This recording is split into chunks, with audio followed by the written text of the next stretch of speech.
প্রথমেই সুনীলকে ঠিক সময় ঠিক ম্যাচটি বেছে নেওয়ার জন্য ধন্যবাদ জানাচ্ছি। ভারতীয় ফুটবলে হয়ে 150টির উপর ম্যাচ খেলা, 94টি গোল করা একজন খেলোয়াড়, সে যে দলের বিপক্ষে হোক না কেন, খুব কঠিন ব্যাপার।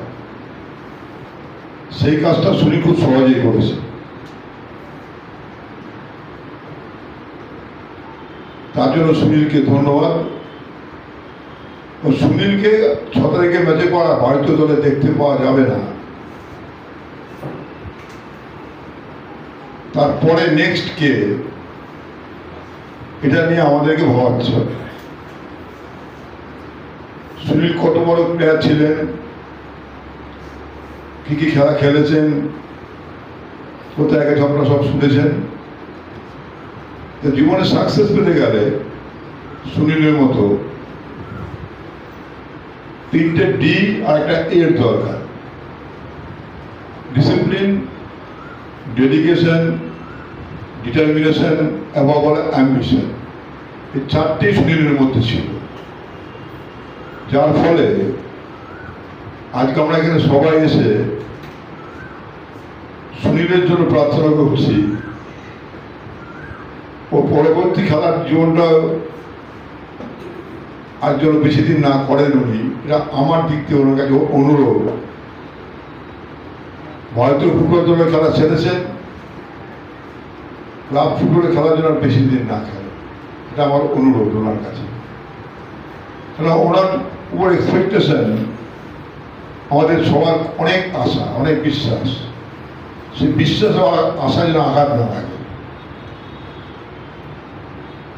পজিটিভ স্ট্রাইকের মধ্যে যেটা বোঝায়, সুনীল হচ্ছে ঠিক তাই।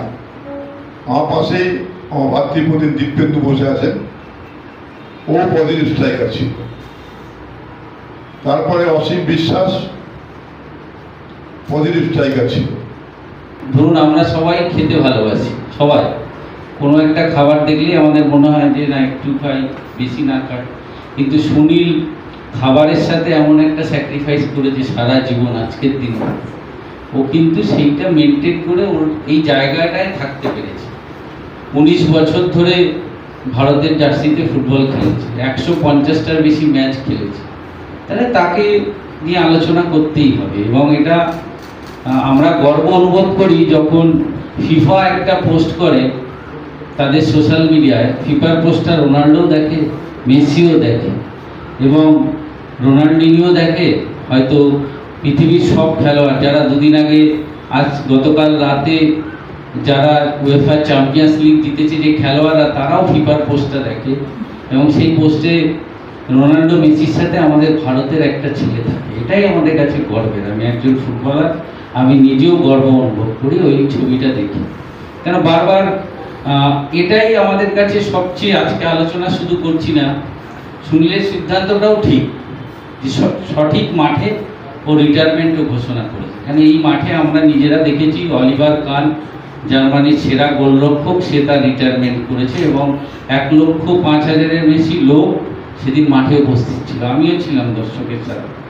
সুনীল ছেত্রীর মাঠের যে উন্মাদনা আমরা দেখছি, যেভাবে মানুষ আমাদের কাছে টিকিট চাইছে, ছেলেরা, ইয়াং জেনারেশনের ছেলেরা, তাতে এই ম্যাচটাও অলিভার কানের মতো হয়তো অত দর্শক এখন আর যুব ভারতীতে পারমিশন নেই, আগে অতটা ছিল। তবে ওই দিন 70,000 দর্শক আমরা দেখতে পাবো যে সুনীলের রিটায়ারমেন্টটা আমরা সবাই মিলে, শুধু আমরা না, ফুটবলের সমর্থকরা, সুনীলের একটা সঠিক রিটায়ারমেন্ট হবে। মানে একটা খেলোয়াড়ের তার সঠিকভাবে তার যে সম্মান পাওয়া উচিত সেটা ও ওই দিন পাবে। ওই দিন আমি আরও খুশি হব যে ভারত সুনীলের গোলে জিতলে।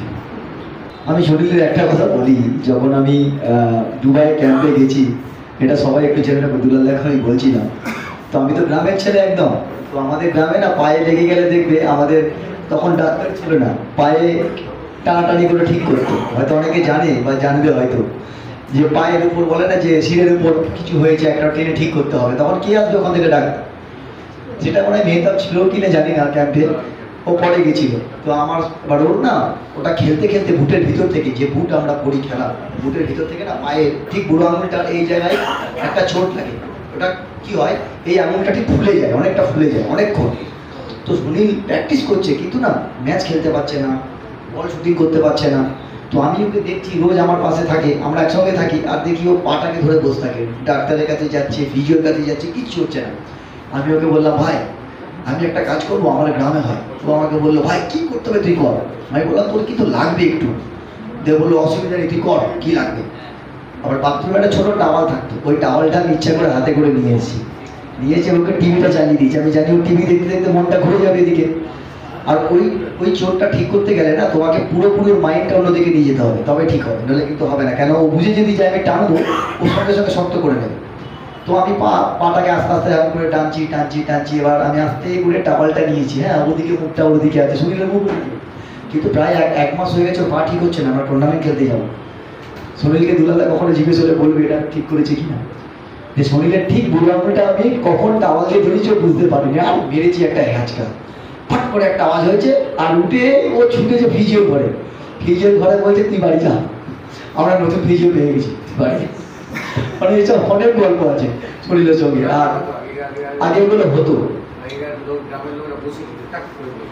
তো এইগুলো হয়ে গেছিল কোনো কারণে। তো সুনীল একটা জিনিস কি ছিল না, ভীষণ ডিসিপ্লিন তো ছিল পরের দিকে, এবং অনেক সিরিয়াস। আমি যখন লাস্টের দিকে সব থেকে ভালো লাগে, ও আমার ক্যাপ্টেনশিপে যখন ইন্ডিয়ান টিমে আমার ক্যাপ্টেনশিপে যখন খেলেছে, আমি যখন ওর ক্যাপ্টেনশিপে আমি খেলেছি, এগুলো অনেক মুহূর্ত আছে সুনীলকে নিয়ে, অনেক বললে শেষ হয়ে যাবে না।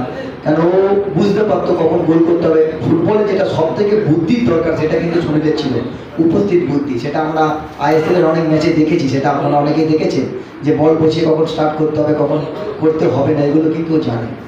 আর সুনীলের যে পরবর্তী যেটা আমরা আলোচনা করছি, দেখো কোনো জিনিস কেউ নেবে না, এটা ভুল, এটা আমি মনে করি। কেউ না কেউ সেই জায়গাটা পূরণ করবে।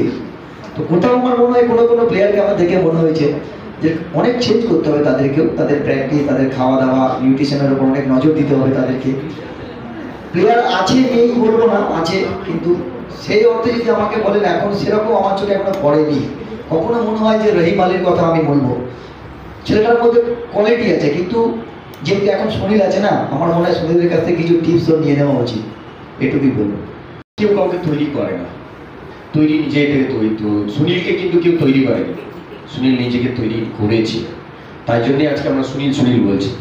যখন আমার কলকাতা খেলছিল, তখন ইস্ট বেঙ্গল বা যারা আমাদের মতন লোক, তারা বলছিল প্লিজ বসলে খুব ভালো হয়। সুনীল নিজেকে তৈরি করেছে, আমরা নিজেকে তৈরি করেছি। আমরা অনেকে বলি, দেখবেন এখন সোশ্যাল মিডিয়াতে কিছু প্লেয়াররা, তখন ছোট করছি না আমি, দেখবেন নিজের ভিডিও নিজে আপলোড করছে, আমি জিম করছি, আমি প্র্যাকটিস করছি, আমি বৃষ্টির মধ্যে প্র্যাকটিস করছি। এই জিনিসগুলো দেখানোর জিনিস না, এই জিনিসগুলো হচ্ছে ইমপ্লিমেন্ট করা মাঠে, প্রফেশনাল মাঠে। আমি কি খাচ্ছি, আমি ভিডিও দিচ্ছি, এটা প্রফেশনালিজম না। আমি এভরিডে প্র্যাকটিস করব। আমাদের ছোটবেলা বলা হতো, যখন এই ফার্স্ট মোহনবাগানে সাইন করি, তখন বলা হতো, জানিস অলোক মুখার্জি কি ঘোড়ার মতন দৌড়াতো, মানে পেছনের দিকে দেখতো না। ঘোড়া তো পেছনের দিকে দেখে না, শরীর সামনেই দেখে। আমাদের এইগুলো সিনিয়র প্লেয়ার আমাদের উদাহরণ দিত, বা বাইচুং ভুটিয়ার উদাহরণ দিত, বা দেবুদার উদাহরণ দিত। এই যে উদাহরণ দেওয়াটা, এখন যে উদাহরণ, আমরা একটাই প্লেয়ার নিয়ে উদাহরণ দেবো, সুনীল ছেত্রী, বা আমাদের অনেকটা উদাহরণ ছিল, বাসুদেব মণ্ডল, অমিত দাস, আমাদের আগের যারা পেয়েছে উদাহরণ ছিল। আমাদের পরে যারা খেলেছে, প্রীতম বা কবির, এরা আমাদের উদাহরণ নিয়ে খেলে। কিন্তু আমি সোশ্যাল মিডিয়ায় কখন আমার হয়ে লোক করবে, আজকে সুনীলকে করতে হয় না, সুনীলকে সোশ্যাল মিডিয়াতে আপলোড করতে হয় না, তার হয়ে মানুষরা করে। আজকে পেপারে একটু আগেই দেখছিলাম, একটা আপলোড করেছে, মানুষরা করবে, আমাকে করতে হবে না। আমি যখন বেটার হব না, বা আমি ওই জায়গায় নিজেকে উচ্চতায় নিয়ে যেতে পারবো। কিন্তু এখনকার প্লেয়ার দেখি একটুখানি কিছু খেললেই নিজে সোশ্যাল মিডিয়াতে আপলোড করছি, আমি এটা করছি, আমি এটা করছি, আমি এখানে যাচ্ছি, আমি সুইমিং করছি, আমি জিম করছি।